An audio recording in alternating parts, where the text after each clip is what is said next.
Hello and welcome to Notes on History. I'm Paul Stetzel. 2 days ago, I put a video on the website in which I talked about the Lee Resolution, in which the 13 colonies officially declared independence. But I also said that we celebrate today, July 4th, as our actual Independence Day. Why? Because the 4th of July is when the Continental Congress approved the actual wording of the Declaration of Independence as written by Thomas Jefferson and rigorously edited by John Adams and Benjamin Franklin. Today, no memes, no jokes, just facts. This video will be little more than a simple reading of the Declaration of Independence, one of the greatest pieces of writing ever to be found in the English language, with all due apologies to my British friends. If you're a student in high school or in college, be sure to pay special attention to the reasoning given and to the list of grievances. Also, one other note, the original title was A Declaration by the Representatives of the United States of America in General Congress Assembled. By Congressional Resolution 15 days later, the word unanimous was added. They simply didn't call it the Declaration of Independence back then as an official term. That just sort of stuck later on. So, without further ado, the unanimous declaration by the representatives of the United States of America in General Congress Assembled. When, in the course of human events, it becomes necessary for one people to dissolve the political bands which have connected them with another, and to assume among the powers of the earth the separate and equal station to which the laws of nature and of nature's God entitle them, a decent respect to the opinions of mankind requires that they should declare the causes which impel them to the separation. We hold these truths to be self-evident, that all men are created equal, that they are endowed by their Creator with certain unalienable rights, that among these are life, liberty, and the pursuit of happiness. That to secure these rights, governments are instituted among men, deriving their just powers from the consent of the governed. That whenever any form of government becomes destructive of these ends, it is the right of the people to alter or to abolish it, and to institute new government, laying its foundation on such principles and organizing its powers in such form as to them shall seem most likely to affect their safety and happiness. Prudence indeed will dictate that governments long established should not be changed for light and transient causes, and accordingly all experience hath shown that mankind are most disposed to suffer, while evils are sufferable, than to right themselves by abolishing the forms to which they are accustomed.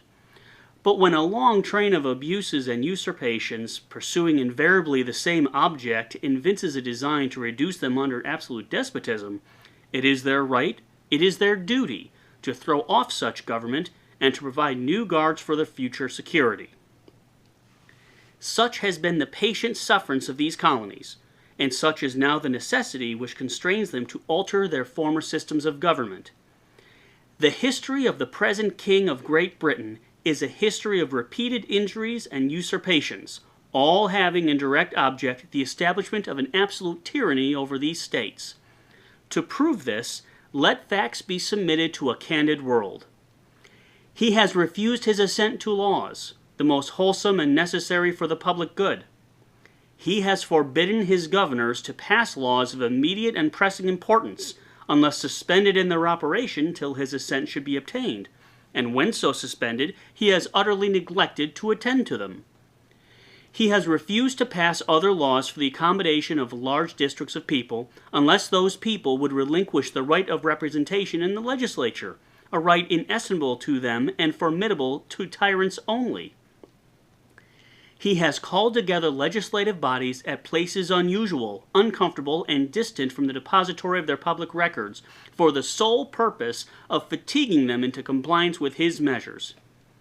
He has dissolved representative houses repeatedly for opposing with manly firmness of his invasions on the rights of the people. He has refused for a long time, after such dissolutions, to cause others to be elected, whereby the legislative powers, incapable of annihilation, have returned to the people at large for their exercise, the state remaining in the meantime exposed to all the dangers of invasion from without and convulsions within. He has endeavored to prevent the population of these states, for that purpose obstructing the laws for naturalization of foreigners, refusing to pass others to encourage their migrations hither, and raising the conditions of new appropriations of lands. He has obstructed the administration of justice by refusing his assent to laws for establishing judiciary powers. He has made judges dependent on his will alone for the tenure of their offices and the amount and payment of their salaries. He has erected a multitude of new offices and sent hither swarms of officers to harass our people and eat out their substance. He has kept among us, in times of peace, standing armies without the consent of our legislatures. He has affected to render the military independent of and superior to the civil power. He has combined with others to subject us to a jurisdiction foreign to our Constitution and unacknowledged by our laws, giving his assent to their acts of pretended legislation.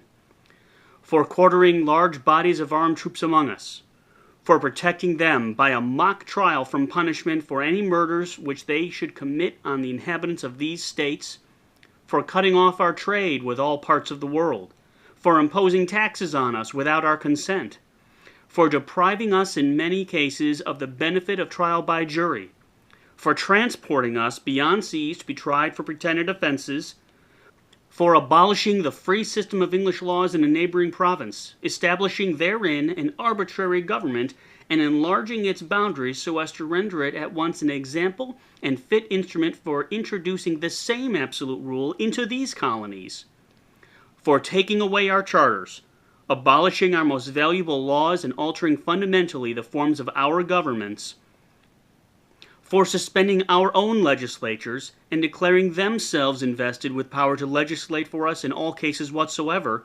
He has abdicated government here by declaring us out of his protection and waging war against us.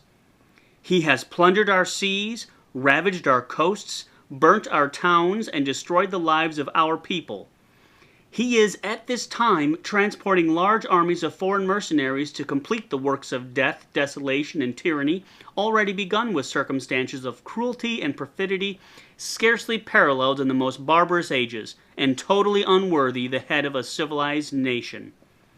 He has constrained our fellow citizens taken captive on the high seas to bear arms against their country, to become the executioners of their friends and brethren, or to fall themselves by their hands. He has excited domestic insurrections amongst us, and has endeavored to bring on the inhabitants of our frontiers the merciless Indian savages whose known rule of warfare is an undistinguished destruction of all ages, sexes, and conditions. In every stage of these oppressions we have petitioned for redress in the most humble terms. Our repeated petitions have been answered only by repeated injury. A prince whose character is thus marked by every act which may define a tyrant is unfit to be the ruler of a free people. Nor have we been wanting in attentions to our British brethren. We have warned them from time to time of attempts by their legislature to extend an unwarrantable jurisdiction over us. We have reminded them of the circumstances of our emigration and settlement here. We have appealed to their native justice and magnanimity, and we have conjured them by the ties of our common kindred to disavow these usurpations, which would inevitably interrupt our connections and correspondence.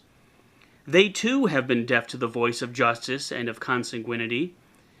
We must therefore acquiesce in the necessity which denounces our separation, and hold them, as we hold the rest of mankind, enemies in war, in peace, friends.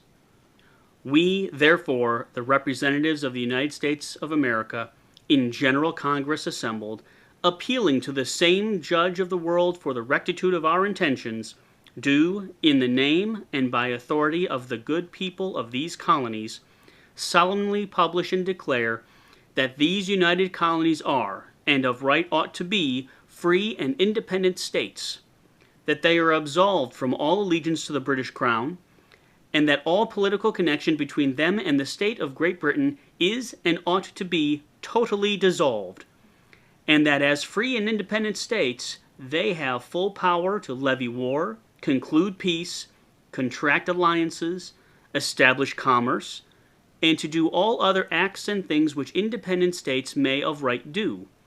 And for the support of this declaration, with a firm reliance on the protection of divine providence, we mutually pledge to each other our lives, our fortunes, and our sacred honor.